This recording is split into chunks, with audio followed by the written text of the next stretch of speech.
वचन बा कोयल अध्याय 2 के 12 वचन। कोयल अध्याय 2 के 12 वचन बा, हेडिंग बा पश्चाताप करने का आह्वान। आइए हम बताते हैं। तो अभी यहोवा की यह वाणी है, केकर है, वचन केकर है, यहोवा का है। क्या है? अभी भी सुनो, अभी भी सुनो, उपवास के साथ रोते पीटते पूरे मन से फिर कर मेरे पास आओ। प्रभु जी के वचन साफ कहता है कि सारे जगत के लोगों से कहते हैं कि अगर लाख आप गलती किए हैं, लाख पाप किए हैं, अभी भी तुम लोग फिर कर रोते पीटे बिलखते हमारे पास आओ। प्रभु जी बुला रहे हैं सारे सृष्टि के लोगों से। इस वचन में लिखे हैं कि जो नहीं जानता होगा इस वचन को पढ़कर भी अपना दिमाग घुमाकर मेरे पास आएगा, वो पाप से छुटकारा होगा। रोते बिलखते परमेश्वर के शरण में सबको एक दिन आना है। कोई लेट से आएगा, कोई हाँ।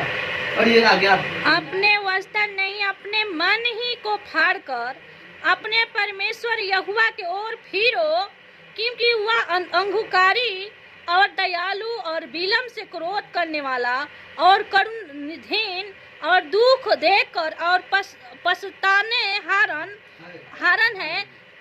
Hallelujah, hallelujah. देखिए, अपने वस्त्र नहीं अपने मन ही को फाड़ कर अपने परमेश्वर यहोवा की ओर फिरो। प्रभु जी के ये साफ वचन कहता है कि अपने वस्त्र को नहीं फाड़ना है, अपने मन के फाड़ो, अपने दिल को फाड़ना है। इस दिल को ऐसा फाड़ कर परमेश्वर के समीप आना है। परमेश्वर समझा रहे हैं कि अपने वस्त्र को मत फाड़ो भाई। अब बहुत लोग हैं कि आजकल अभी सावन का महीना चल रहा है तो लाल पियर हरियर दिखाने के लिए पहनकर अपने शैतान के यहाँ जा रहे हैं दिखाने के लिए। तो प्रभु जी कहते हैं कि हम तुम्हारा वस्त्र नहीं देखेंगे कि तुम क्या पहने हो, मैं तुम्हारा मन और तुम्हारा हृदय देखूंगा कि तुम कितने पवित्र दिल से मेरे पास आते हो। इसीलिए परमेश्वर कहते हैं कि अपने इस हृदय को पवित्र करके मेरे पास आओ।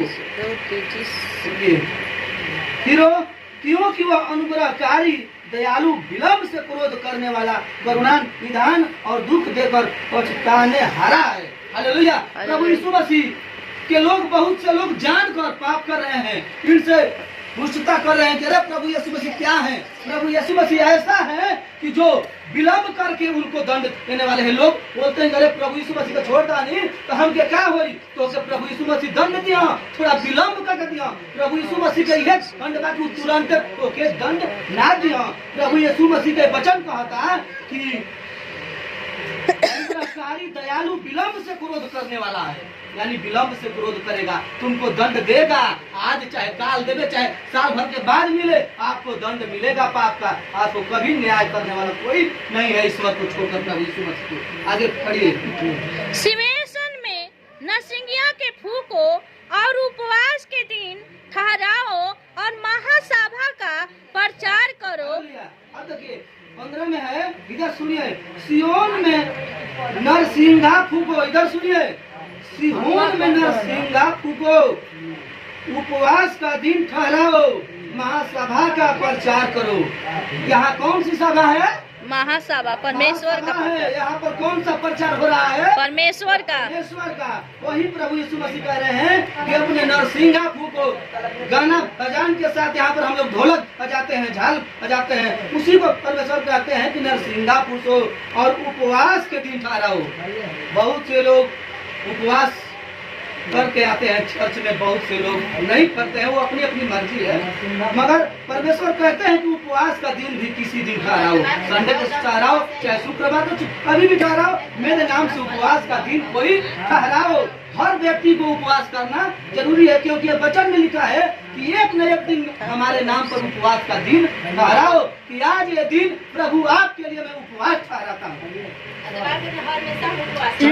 ठहराए और महासभा का प्रचार करो। इस सभा के जब जाते हैं घर लोग तो इस सभा के लिए प्रचार करो कि नहीं मैं सभा में जाता हूँ, इस सभा से हमारा जीवन मिला है, यह सभा से हमारा पूरा परिवार पवित्र हुआ है। इस सभा को जानो और तुम भी पवित्र हो जाओ। आप लोग को यही कहना है, आगे पढ़िए। लोगों के इकट्ठा करो और सभा को पवित्र करो और पुरानियों के बुलाओ और बच्चों और दूध पियो को भी इकट्ठा करो और दुल्हन अपनी कोठरी से और दुल्हन भी अपने कमरे से निकल आए। हालेलुया। लोगों को इकट्ठा करो। यहाँ पर क्या करना है कि लोगों को इकट्ठा करो, सभा को पवित्र करो, सभा को पवित्र करो। इस सभा में जो अपवित्र है उसको हमारा कर्तव्य है कि मैं उसको डांट कर बोल कर पवित्र करूं। क्या कर रहे हैं परमेश्वर? वचन बोलिए, लोगों को इकट्ठा करो, सभा को पवित्र करो। ये सभा को पवित्र कौन करेगा? हम लोग ना, आप करेंगे, यहाँ करेंगे। यहाँ जो जे वचन सुनी जो और जेकर अंदर नहीं है, जाएगी वही इस सभा में पवित्र आ गया है। तो उस व्यक्ति को पवित्र हम सबको करना है ना, वचन से जब करना हम है। पवित्र रहेंगे तब आइयो, हम लोग को पवित्र यहाँ करेंगे। परमेश्वर सबको पुरानी या दूध हाँ। पिए वाला बच्चा पवित्र करो, पुरानियों को बुला लो और बच्चों और दूध पियो को भी इकट्ठा करो। यहाँ पर परमेश्वर कहते हैं कि जो बच्चा दूध पीता है वैसा उनको भी यहाँ पर लाओ। ये नहीं कि वो बच्चा छोटा है तो वो नहीं आ सकता है, वो आ सकता है, आप लाएंगे तब। परमेश्वर का वचन में कहा है। और जो बूढ़ा है, पुरानिया है, जो ठेंगुर लेकर चलता है, उसको भी टांग कर, उठा कर, लाद कर इस भवन में लाओ। क्योंकि मैं नहीं कहता हूँ, ये प्रभु यीशु मसीह का वचन कहता है कि यहाँ पर पुरानियों को बुला लो, बच्चों और दूध पियो को भी इकट्ठा करो। दूल्हा अपनी कोठरी से और दुल्हन भी अपने कमरे से निकल जाए। अरे भैया, यहाँ पर जो शादी होती है दूल्हा दुल्हन को, तो लोग सोचते हैं कि हमारा 2 दिन का शादी हुआ है, हमारी पत्नी नई नवेली है, भवन में कैसी जाएगी, लाज लगेगा। यहाँ पर परमेश्वर कहते हैं कि मेरी सभा में नई नई दूल्हा और नई नई दुल्हन को भी अब लाओ, बूढ़ों से तब बूढ़ों। इस सभा में वो पवित्र होगी। हालेलुया।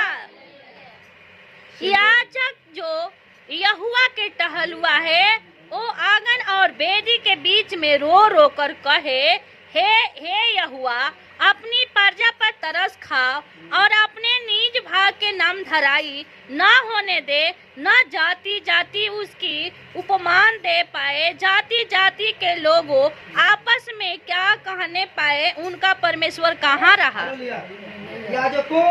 याजक जो यहोवा के टहलुए हैं, वो आंगन और वेदी के बीच में रो रो कर कहे, हे यहोवा, अपनी प्रजा पर तरस खा और अपने निज भाग की नामधराई न होने दे, न जाति जाति के उसकी उपमा देने पाए। जाति जाति के लोग आपस में क्यों कहने पाए, उनका परमेश्वर कहाँ रहा? जब आपके पास दुख आता है, अपने घर में, अपने आंगन में प्रार्थना करिए परमेश्वर से, ना कि लोगों से बताएं कि हमारा ये दुख है। तो लोग जाति जाति के लोग कहने पाएंगे कि तुम्हारा परमेश्वर कहाँ रहा। वैसा काम आप लोग न करें। अपने परमेश्वर से अपने दुख खुद के लिए बताएं और दूसरों को भी दुख अपने आंगन में उस व्यक्ति के लिए बताएं।